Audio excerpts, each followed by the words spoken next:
Norm's given a good overview of the DOL's fiduciary investment advice rule, its history, and its importance. And very briefly, I'd like to highlight 3 points that are particular to our perspective on this issue. First, retirement security is a really big deal for union members. Pensions and retirement savings are a big part of the economic package that our members typically negotiate through collective bargaining. More than 4 in 5 union members in the private sector participate in a retirement plan of some kind. And although many people tend to think of union members as having only traditional defined benefit pensions, union members, you should know, are participating in defined contribution plans at a greater rate than non-union workers in the private sector. And many union members have IRAs or will have IRAs in the future because that's where much of the money flows out of workplace retirement plans like 401ks and even defined benefit plans. So retirement savings are the primary way in which our members invest in the capital markets, and their retirement money is their biggest financial asset. They're counting on making the most of their money, and when I say their money, I mean both the money that they decide to contribute personally and what they bargain for employers to put in. To get the most out of these contributions, they need unconflicted advice that's solely in their interest. So, having made a huge bet on the private retirement system, and one that's bigger than any other group of workers, unions have a big stake in ensuring the success and integrity of it. And that's what's at stake here. It's the success and integrity of this private retirement savings system. And the question is, do we have a set of rules that are designed to serve the interests of the people for whom the system was created, or do we continue to allow conflicts of interest among some financial professionals to supersede the interests of workers and retirees? My second point is that the improvements being developed by DOL are long overdue. As Norman noted, the very narrow rule we live with today was issued in 1975, and a lot has happened since then. And there have been many points along the way over these nearly 4 decades when DOL could have, and frankly, should have, reconsidered its definition of who is a fiduciary when providing advice and the scope of the protections for workers and retirees.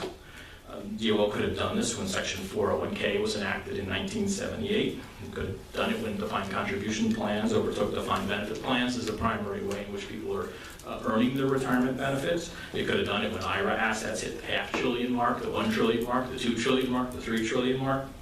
But now DOL is doing its job, and now that it's doing its job, its process is anything but fast-tracked, as some have characterized it. We'll soon be at the 3-year anniversary of when DOL first issued its proposed rule in October of 2010. Like the SEC, the DOL has been engaged in a very deliberative process, and it has taken very seriously the need to get this rule right. My third and final point I want to leave you with is this, since we're primarily here at this moment because of H.R. 2374. In our view, H.R. 2374 is at best a vote to delay and at worst a vote to derail these long overdue worker and retiree protections. And it is a delay without any reasonable justification.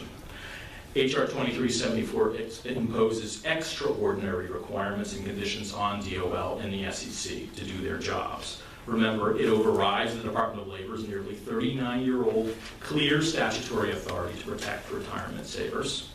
And for the SEC, it imposes detailed hurdles it must overcome to exercise its rightful regulatory authority.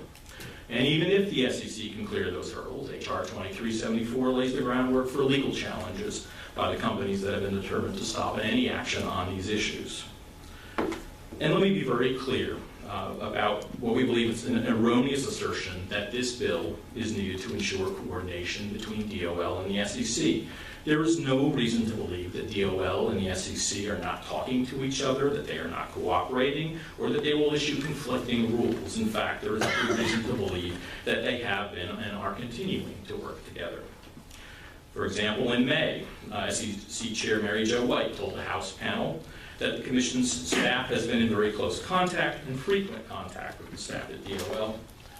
And Assistant Secretary of Labor Phyllis Borsey has stated that the DOL is acting in coordination with the SEC so that compliance with one regulatory regime doesn't put you out of compliance with the other. So there's no basis to put more roadblocks in place here, and we believe it's far past time that we let DOL and the SEC do their jobs. Thank you.